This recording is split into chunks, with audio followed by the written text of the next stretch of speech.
तो दोस्तों जीडीएस की फर्स्ट मेरिट लिस्ट तो आ गई, ठीक है। अब हम ये जानेंगे कि इसका सिलेक्शन प्रोसेस कैसे हो रहा है और सेकंड मेरिट लिस्ट में कितने परसेंटेज तक चांस है होने के। क्योंकि आपने देखा कि फर्स्ट मेरिट लिस्ट जो आई इसमें परसेंटेज बहुत हाई चला गया, खास तौर पर दिल्ली जैसे या जहाँ से सीबीएसई बोर्ड वाले बच्चे ज़्यादा थे, ठीक है। आसाम का, नॉर्थ ईस्ट का, ठीक है, इधर थोड़े कम गए हैं, इधर 90 के आसपास तो हो गया है सिलेक्शन, ठीक है।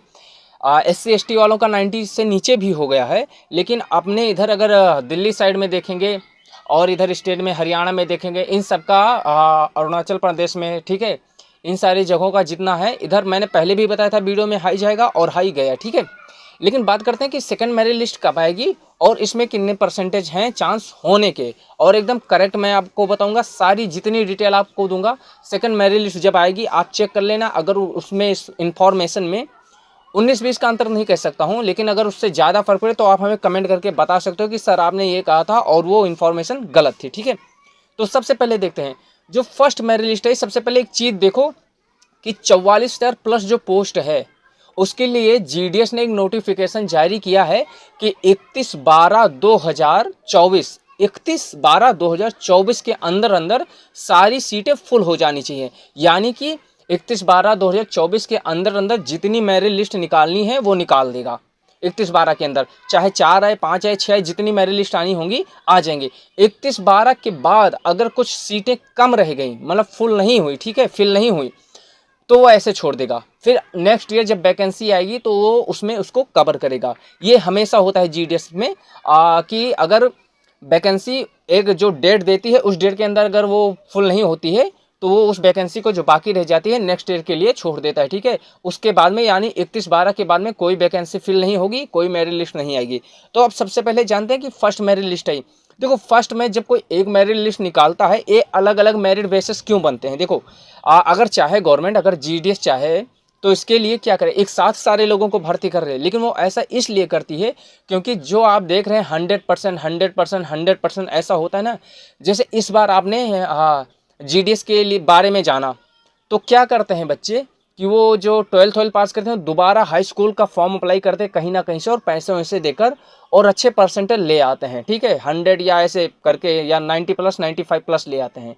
लेकिन क्या होता है कहीं ना कहीं उनके सारी चीज़ों में कुछ ना कुछ कमी हो जाती है, ठीक है। यानी कि एक सीधा सा कहने का मतलब ये है कि जितने आप 100% देख रहे हो इसमें से कुछ बच्चे ऐसे होंगे जब वो डॉक्यूमेंट वेरिफिकेशन के लिए जाएंगे तो सारी चीज़ें उनके पास अवेलेबल नहीं होंगी और वहाँ से वो फिर निकाल दिए जाते हैं। तो जैसे मान लीजिए फर्स्ट मेरिट लिस्ट में 10,000 बच्चों का चयन हुआ। अब 10,000 बच्चों में जब डॉक्यूमेंट वेरिफिकेशन के लिए जाएंगे तो उसमें से क्या होता है कि 7 या 8,000 बच्चे ही सिलेक्ट हो पाते हैं।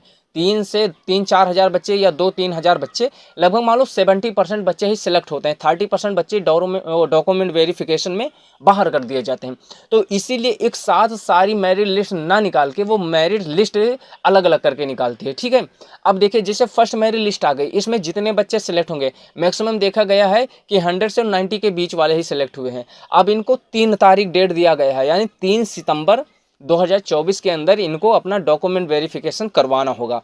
अब वहाँ से कुछ बच्चे बाहर होंगे, तो जब कुछ बच्चे बाहर होंगे तो फिर वैकेंसी बढ़ जाएगी ना। जैसे अगर मान लो 10,000 वैकेंसी, 10,000 सीट फुल हुई, 10,000 सीट में 34-35,000 सीट रह गई है। अब 2-3 हज़ार जो इसमें डॉक्यूमेंट वेरिफिकेशन में बाहर होंगे वो भी इसमें ऐड हो जाएंगे ना। तो फिर उस लिहाज से वो सेकंड मेरिट लिस्ट निकालेगा। अब सेकंड मेरिट लिस्ट कब आएगी, देखो ये 3 तारीख को वेरिफिकेशन इसका हो जाएगा। फिर जो बच्चे बचेंगे उनको उसमें ऐड करके और फिर 3 तारीख, 3 से लेकर और 7 तारीख के बीच में ये ऐसा हो सकता है कि सेकंड मेरिट लिस्ट आ जाए। तो अब हमें एक कमेंट आया था कि मेरा 0.5% से इस बार रह गया फर्स्ट मेरिट लिस्ट में, तो क्या सेकंड मेरिट लिस्ट में चांस है।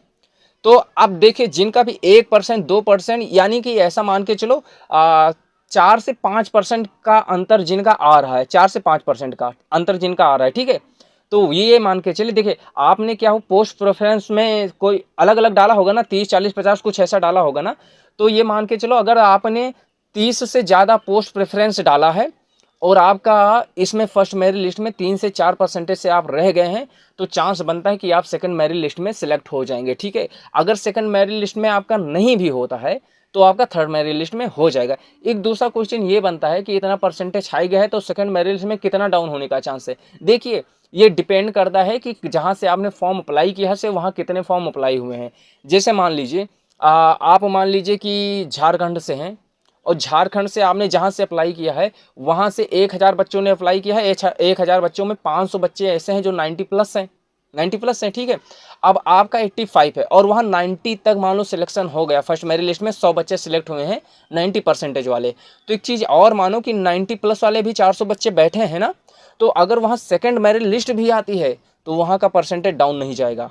एक चीज़ खास ये नोट कर लीजिए, अगर जहाँ से फॉर्म ज़्यादा अप्लाई किए हैं परसेंटेज हाई है तो ज़रूरी नहीं है कि सेकंड मेरिट लिस्ट आए तो परसेंटेज डाउन हो जाए। उसमें ऐसा हो सकता है कि सेकंड मेरिट लिस्ट भी जितना फर्स्ट मेरिट लिस्ट में आया है परसेंटेज, ठीक है, उतना ही सेकंड मेरिट लिस्ट में आ जाए, उतना ही थर्ड मेरिट लिस्ट में आ जाए। तो ये कंफर्म नहीं है कि कहाँ का परसेंटेज कितना डाउन है। लेकिन अगर एक ऑन एवरेज मान के चलो कि कितना परसेंटेज डाउन होता है तो 3 से 5% तक के चांस होते हैं कि सेकंड मेरिट लिस्ट में डाउन हो जाए, अगर सब कुछ अकॉर्डिंग चलता रहे जैसा चल रहा है, क्योंकि मेरिट लिस्ट में बनता है। तो अगर मान लीजिए वहाँ से कोई हाई परसेंटेज वाले फॉर्म ज़्यादा अप्लाई नहीं हुए हैं तो 3 से 4 या मैक्सिमम 5% तक सेकंड मेरिट लिस्ट में डाउन हो सकता है। तो जिनका 3 से 4% कम है वो उम्मीद रखें कि सेकंड मेरिट लिस्ट में उनका हो सकता है। अगर सेकंड मेरिट लिस्ट में उनका नहीं हो रहा है तो थर्ड मेरिट लिस्ट में हो जाएगा। अच्छा, अब बात करते हैं कि कितनी मेरिट लिस्ट आ सकती है। तो 5 मेरिट लिस्ट आना तो पक्का है, 5 मेरिट लिस्ट आएगी, फर्स्ट से लेकर 5 मेरिट लिस्ट आएगी। और 5 मेरिट लिस्ट में ऐसा माना जाता है कि जैसे कोई जनरल कैटेगरी में है, अब उस जगह को छोड़कर, उस पोस्ट प्रेफरेंस को छोड़कर, उस डिवीज़न को छोड़कर जहां से इत्तेफाक से बहुत ज़्यादा परसेंटेज वाले मार्कशीट लग गए हों, बहुत ज़्यादा बच्चों ने अप्लाई किया हो जिनका हाई ही परसेंटेज हो, अगर एक एवरेज मान के चलें तो 88, 87 तक हो सकता है कि फिफ्थ मेरिट लिस्ट तक जनरल वालों का, 85 तक ओबीसी वालों का, और 83, 84 तक मान लीजिए एससी, और ऐसे ही मान लीजिए एसटी वालों का और ईडब्ल्यूएस वाला। मतलब 80 से लेकर जनरल ओबीसी को छोड़कर 80 से लेकर जिनका परसेंटेज हाई होगा उनके चांसेस हैं कि फिफ्थ मेरिट लिस्ट तक उनका सिलेक्शन हो जाए, ठीक है। अब कुछ बच्चे ये कमेंट करेंगे कि सर मेरा तो 88 था और नहीं हुआ, आपने बोला था 85 था। मैंने बताया क्या कि अगर जिस डिवीज़न से आपने डाला है, जिस रिपोर्ट प्रेफरेंस से आपने डाला है, वहाँ क्या हो जाता है कि बहुत सारे ऐसे फॉर्म अप्लाई हो जाते हैं जिनका परसेंटेज हाई होता है, ठीक है।